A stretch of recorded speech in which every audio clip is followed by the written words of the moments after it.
Hello friends, அனைவருக்கும் வணக்கம். எனக்கு இந்த வீடியோவில் என்னோட ஈவினிங் டைம் எப்படி போச்சு அப்படிங்கிறத உங்க கூட ஷேர் பண்ணிக்கிறேன். கொஞ்சம் வெளியில் போகிற மாதிரி இருந்தது கார்னிவலுக்கு. சரி, வீட்டில் ஈவினிங் ஸ்நாக்ஸ்க்கு ஏதாவது பண்ணி சாப்பிட்டுட்டு போயிடலாம் அப்படின்னு சொல்லிட்டு ரெடி பண்ணிகிட்ருக்கேன். அதுக்கு 1 கப் கடலை மாவு, 3/4 கப் மைதா மாவு, 2 டேபிள் ஸ்பூன் அரிசி மாவு சேர்த்துக்கலாம். சிம்பிளாக ஏதாவது பண்ணணும்னு தோணும்போது இதை பண்ணிவிடுவேன். உப்பு சேர்த்துக்கலாம். உப்பு சேர்த்துட்டு 1 டீஸ்பூன் சோம்பு, ஒரு பிஞ்ச் அளவு சோடா உப்பு சேர்த்துட்டு நறுக்கி வச்சுருந்த பச்சை மிளகா, வெங்காயம், கொத்தமல்லி எல்லாம் சேர்த்து நல்லா கலந்துக்கலாம். ஆல்ரெடி எண்ணெய் நம்ம சூடு பண்ணி வச்சுருப்போம்ல, அதில் ஒரு குழிக்கரண்டி எடுத்து அதையும் இதில் சேர்த்துட்டு தண்ணி சேர்த்துட்டு போண்டா பதத்துக்கு இதை கலந்து எடுத்துக்கோங்க. நம்ம சிம்பிளாக ஏதாவது பண்ணணும் அப்படிங்கும்போது இந்த மாதிரி கடலை மாவு போண்டா பண்ணிடுவேன். ரொம்பவே டேஸ்ட்டாக இருக்கும். அதுவும் டீ கூட வச்சு சாப்பிடும்போது இந்த பதத்துக்கு கலந்து எடுத்துட்டு எண்ணெய் நல்லா காஞ்சதுக்கப்புறமா போட்டு எடுத்துக்கலாங்க. 2 பக்கம் வெந்ததுக்கப்புறமா எடுத்துருங்க. அதாவது வெள்ளிக்கிழமை ஆரம்பித்த உடனே ஹர்ஷன் கேட்க ஆரம்பிச்சிருவான், எங்கே போகிறோம் அப்படின்னு சொல்லிட்டு. ஸோ அப்படி தான் நாங்களும் பார்த்திங்க அப்படின்னா வெள்ளிக்கிழமை கார்னிவல் இருந்துச்சு. சரி, அங்கே போயிட்டோம் அப்படின்னா சாட்டர்டே சண்டே வேறு பிளான் இருக்குது அப்படிங்கிறனால ஃப்ரைடேவே போயிட்டோம். அங்கே போயிட்டு கிட்ஸ் என்ஜாய் பண்ணுவாங்க அப்படிங்கிறனால எப்போவுமே பார்த்திங்க அப்படின்னா எல்லா ரைடுமே நானும் போவேன். இந்த டைம் பார்த்திங்க அப்படின்னா எனக்கு கொஞ்சம் டயர்டாக இருக்குது அப்படின்னு சொல்லிட்டு நான் இந்த ரைடுமே போகல. ஹர்ஷனை மட்டும் போக வைக்கலாம் அப்படின்னு சொல்லிக்கிட்டு இருக்கேங்க. ஸோ போண்டாவை போட்டு முடிச்சுட்டு நம்மளுக்கு ஏற்ற டீயும் அந்த போண்டாவும் வச்சு சாப்பிட்டுட்டு கிளம்ப போகிறோங்க. என் வீட்டுக்கார்ட்டாக தான் சொல்லிட்டு இருக்கிறேன், எது தேவை இருக்கோ இல்லையோ நம்மளுக்கு இந்த டீ இருந்தால் போதும், யாரும் தேவையில்லை அப்படின்னு சொல்லிக்கிட்டு இருந்தேன். டீயும் போண்டாவும் செம்ம காம்பினேஷனாக இருக்கும். சாப்பிட்டு முடிச்சுட்டு நாங்களும் பார்த்தீங்க அப்படின்னா ஒரு 5:30க்காக கிளம்பிட்டோம். வீட்டில் இருந்து ஒரு 10 மினிட்ஸ் தாங்க அந்த கார்னிவல். ஹர்ஷன் கேட்டுக்கிட்டே இருந்தான், எப்போ போகிறோம் அப்படின்னு சொல்லிட்டு ஒரு வழியாக கிளம்பியாச்சு. வெதர் நல்லா இருந்துச்சு. சரி, குளிரும் அப்படின்னு சொல்லிட்டு ஜாக்கெட்லாம் எடுத்துக்கிட்டாச்சு. நாங்கள் மோஸ்ட்லி கார்னிவல் போட்டாங்க அப்படின்னா ஹர்ஷன் என்ஜாய் பண்ணுவான் நல்லாவே. முன்னாடி கூட கொஞ்சம் 1-2 ரைடு தான் போனான். இப்போ எல்லா ரைடுமே போக ஆரம்பிச்சிட்டான்.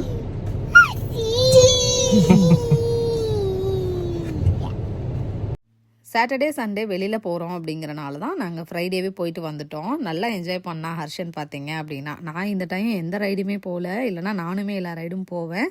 ஸோ எனக்கு கொஞ்சம் வாமிட்டிங் வர மாதிரி இருந்துச்சு. இன்றைக்கி ஏதோ சரியில்லை அப்படிங்கிறனால நான் போகல. ஃபுல்லாகவே ஹர்ஷன் தான் என்ஜாய் பண்ணிக்கிட்டு இருந்தான். நீங்களும் இந்த விலாகை பாருங்கள், எப்படி இருந்துச்சு அப்படின்னு சொல்லிட்டு கமெண்ட் பண்ணுங்கள். என்னென்னா முன்னாடிலாம் பார்த்தீங்க அப்படின்னா ஒரு ரைடுக்கு பார்த்தீங்கன்னா 3-4 தான் இருந்துச்சு டிக்கெட்ஸ். இந்த டைம் 9, 10, 12 அந்த ரேஞ்சில் போட்டு வச்சுருக்காங்க. எல்லாம் பார்த்தீங்க அப்படின்னா அன்லிமிட்டட் வாங்க வைக்கிறது தான் பிளானாக என்னமோ. ஸோ நாங்களும் அன்லிமிட்டடே வாங்கிட்டோம். அன்லிமிட்டட் $33 போட்டிருந்தாங்க. தர்ஷுக்குட்டியை நாங்கள் தனியாக போக வைக்க கொஞ்சம் பயமாக இருந்துச்சு. அதனால நான் யாராவது கூட போகலாமான்னு கேட்டால் இல்லை, டேக் போட்டிருக்கவங்க மட்டும்தான் போக முடியும் அப்படின்னு சொல்லிட்டாங்க. அதுக்கப்புறமா கிட்ஸு கூடயே அனுப்பி வச்சோம். தர்ஷுக்குட்டிக்கு ஒரு 4-5 ரைடு என்ஜாய் பண்ணால் அவனுக்கு ஏற்ற ரைடாக போயிருந்தான். நாங்கள் கூட பயப்படுவானோ அப்படின்னு நினச்சோம். ஹர்ஷன், தர்ஷன் 2 பேருமே நல்லா என்ஜாய் பண்ணிக்கிட்டு இருந்தாங்க. நான் இந்த டைம் எதுவுமே போகல. நல்லா தான் இருந்துச்சு, பட் நான் போகல. கொஞ்சம் டயர்டாக இருக்குது அப்படிங்கிறனால நானுமே போகல. ஸோ அவங்கள விட்டுட்டு நாங்களும் பார்த்துக்கிட்டே இருந்தோம்.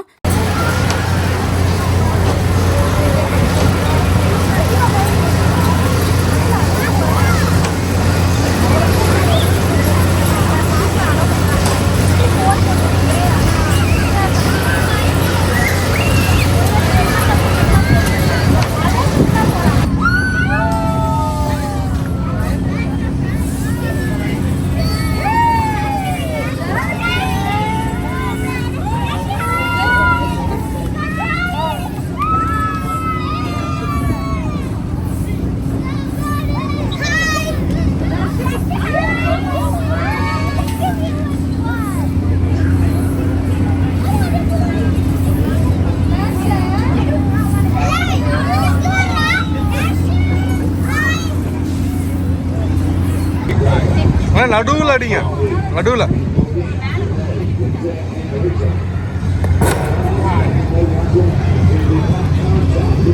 One more try.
வெயிட் பண்ணு Dharshini.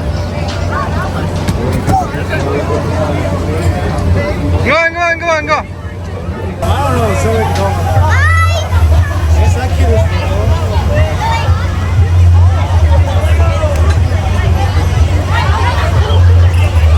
Yeah, I'm scared to go on.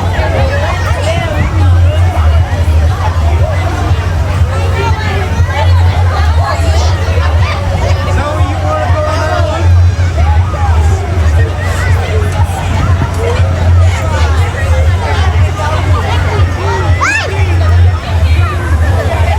இந்த ரைடு லாஸ்ட் இயர் நான் போகும்போது கொஞ்சம் ஹைட்டாக போகுது, ரொம்ப தூரமாக சுற்றுதில்ல அப்படின்னு பேசிக்கிட்டு இருந்தோம். இந்த வருஷம் ஹர்ஷன் வந்து இந்த ரைடு போனாங்க. நான் கூட பயப்படுவான் அப்படின்னு நினச்சேன். ஒரு வேளை கத்துற மாதிரி இருந்துச்சு அப்படின்னா கீழே வேணால் இறக்கி வச்சிடலாம் அப்படின்னு சொல்லிக்கிட்டு தான் நின்றுட்டு இருந்தேன். பட் அவன் பயப்படவே இல்லை, ரொம்ப ஹாப்பியாக போயிட்டு இருந்தான்.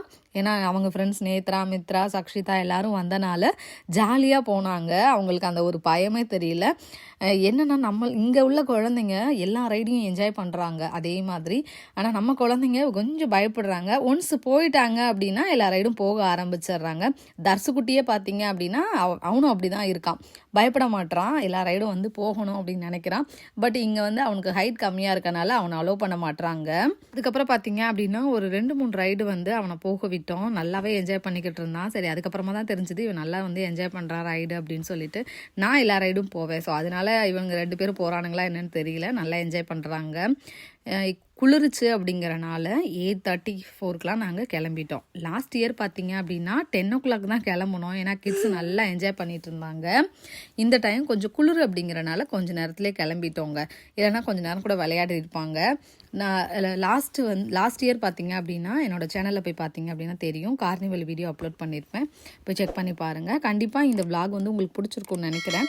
பிடிச்சிருந்துச்சு அப்படின்னா சேனலுக்கு சப்ஸ்கிரைப் பண்ணி பெல் ஐக்கான் கிளிக் பண்ணிக்கோங்க. உங்கள் ஃப்ரெண்ட்ஸ் அண்ட் ஃபேமிலி எல்லாருக்கும் ஷேர் பண்ணி விடுங்க. நெக்ஸ்ட் ஒரு சூப்பரான வீடியோவில் பார்க்குறேன். பாய்.